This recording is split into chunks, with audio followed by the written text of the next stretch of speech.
Hey, before I start the video, I just want to say thanks to everyone who's been watching, liking, sharing, subscribing, the works over the past couple months. It's truly amazing that we've reached over 1,000 subscribers. Sorry it's been rather quiet, but class piled up and before you know it, it's finals week and I'm swamped. So I'm going to see what I can pump out during this winter break before the spring semester starts. Anyway, normally I would have tried making a subscriber special for each of the milestones that we've passed, but based on the 100 subscriber video, it seems that you guys just want some basic content sprinkled out here and there, as well as keeping you in the loop as Otis approaches, of course. So I guess that's what I'm going to do. I got a whole bunch of ideas sprinkled out here, so I'm going to try to get those out here and there, as well as always keeping up to date with Otis news. In any case, for all of you who have been sticking with me throughout this entire journey, this video is dedicated to you. Thanks again. やはり、君は自分の力を理解していないようだね。What's up YouTube? LucasTV719 here, and Happy New Year! It's 2018, and that means it's the year of Inazuma 11 Ares. Now, Inazuma 11 Ares is a term I've been throwing around a lot, along with some others like Outer Code and Reloaded. However, based on several comments I've been seeing, it seems like many people are a bit out of the loop and confused by certain Outer Code videos on my channel. So far, I've been answering these questions one by one, but I think that covering everything in one single video would be better in clarifying stuff for everyone. Besides, considering some major Otis news will be coming out later this month, this makes it the perfect time to get you all up to speed on everything Otis related. So, without further ado, let's get to it.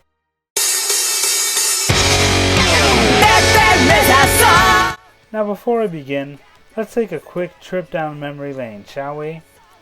As you probably know, Inazuma 11 is a series of games and later anime made by Level 5 about a junior high soccer team in a world where there are special moves and such. This series spanned 5 years with 6 installations, Inazuma 11 1, 2, and 3, and later the spin-off Inazuma 11 Go, Chronostone, and finally Galaxy. By the end of 2014, Inazuma 11 had pretty much been finished for the time being. However, during the July of 2016 at the Level 5 Vision, they announced the next Inazuma 11 installment, including both a game and an anime. Its name, Inazuma 11 Ares no Tenbin, translated Inazuma 11 The Scales of Ares. Now, unlike past series of Inazuma that just continued the story, Ares follows a different approach. It actually takes place after Inazuma 1, but in an alternate universe where the events of Inazuma 2 involving Alea Academy never happened. Think like Chronostone, with the events of Alea Academy being the interrupt point. So, without the events of Alea Academy, a lot of things are different, and life sort of just kept on going as usual. Along with this, some other things are different, such as characters like Fubuki Atsuya and Kira Hiroto never having died and now playing key roles in this new story. Inazuma 11 Ares seems to be following the efforts of 3 new protagonists, Inamori Asuto, Haizaki Ryohei, and Nosaka Yuma, as each of them try to win their way through the football frontier the year after Endo and the Raimon 11-1 back in Inazuma 1. But with some new twists to both teams, characters, and the actual tournament as a whole. We'll get back to this later.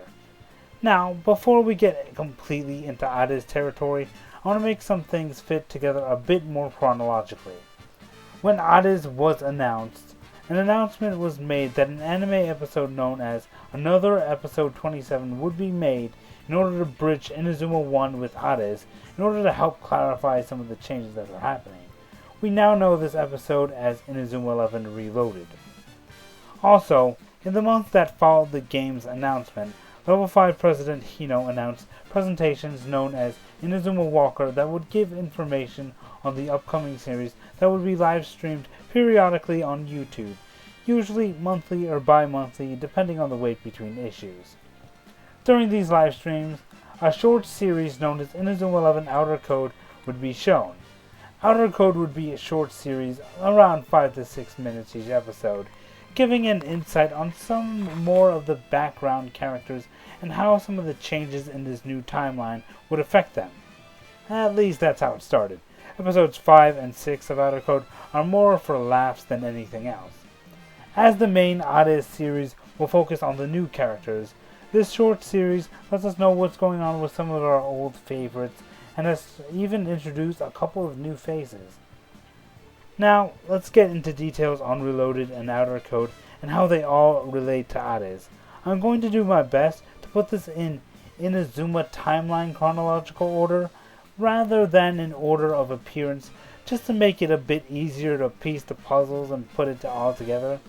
Remember, these are quick overviews, so if you want to see them in full, they're up on my channel now. First up chronologically is actually Outer Code Episode 4, where we get the response to Raimon's defeat of Zeus back in the original episode 26, with the news of Zeus's use of the Aqua of the Gods to cheat in the football frontier. As there's no alien attack this time around, the focus isn't shifting from this match to that, causing Zeus to feel the full force of the media. In Outer Code Episode 4, we see Aphrodite deal with this and how he plans to move forward from this event.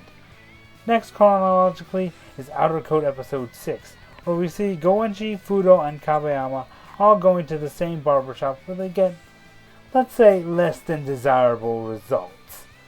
While this episode doesn't give us much in terms of information, it does reveal that Goenji is preparing for a match against a team with world-class skills. Which is a perfect segue to this match, to be shown in Inazuma 11 Reloaded, where the plot is that after winning the Football Frontier in Season 1, the Raimon 11 are going to take on Spain's youth championship team, known as Barcelona Orb. Based on the trailer and some words from Kido and his father from Outer Code Episode 5, they end up losing, and badly. Here is where things start to change.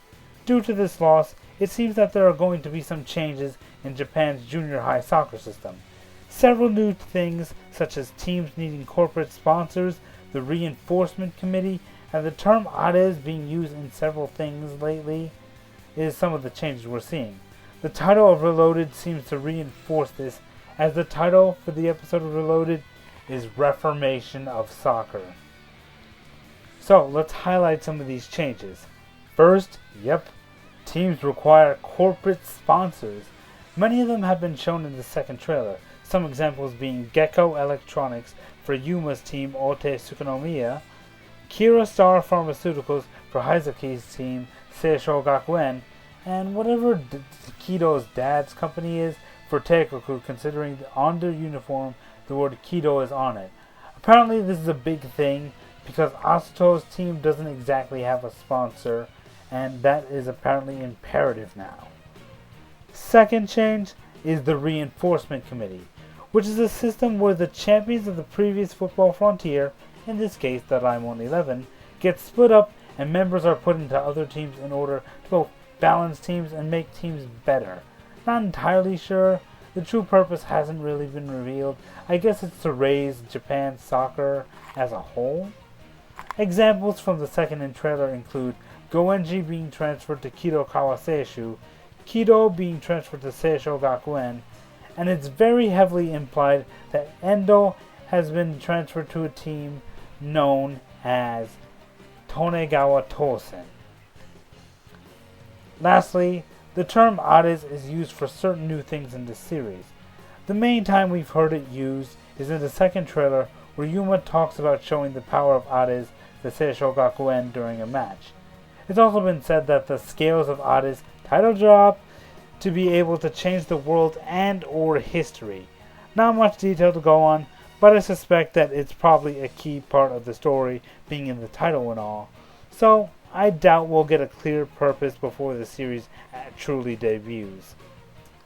Next up in the timeline chronologically should be Outer Code Episode 2, where we see basically all the characters that we previously knew as members of the various Aelia teams. In this timeline, however, they're all still the kids from the Sun Garden Orphanage, and thanks to Hitomiko asking her father Buddha, his name is Kira Seijiro, but I'm just going to call him Buddha, okay, to make a team for them, thus forming Eisei Gakuen. However, joining them is Kira Hiroto, Buddha's son who lives in this series, when in the original series, his death is actually one of the major catalysts leading to Aelia Academy. By the way, the character we knew as Kiyama Hiroto is now known as Kiyama Tatsuya since he never took Hiroto's name, seeing as he never died and all. Shortly before the district preliminaries and where Ares should be taking place is Outer Code Episode 3. Here we see Teikoku's current state of affairs with Sakuma as their new captain and Fudo Akio joining the team, and last but not least, the reveal of Kageyama being reinstated as their coach after being freed from jail due to agreeing to be a test subject for something known as the Ares Rebirth Program. There's one of those changes right there. Lastly, Outer Code 3 reveals Kazamaru to be Teikoku's reinforcement committee member. Lastly, practically coinciding with the original trailer, Outer Code Episode 1 shows the dynamic of the current Hakuden team, with both Fubuki brothers Shiro and Atsuya being alive and on the same team. Also, we see that Someoka is revealed to be part of this team as their reinforcement committee member. As for what's happening in actual Ares, I feel that I do a better job just directing a video to each of the trailers, which will pretty much give you the idea and give you a sense of what's going on a much better way than I could ever explain. So either click the iCard in the corner or check the description to see them. Trailers 1 and 2 of Ares that are out as of this time. And with that, you're pretty much caught up with everything Ares news related. If you want to see the full Outer Code episodes with English subs, they're on my channel now, along with some of my reviews of the episodes where I analyze them a bit closer than I did in this video.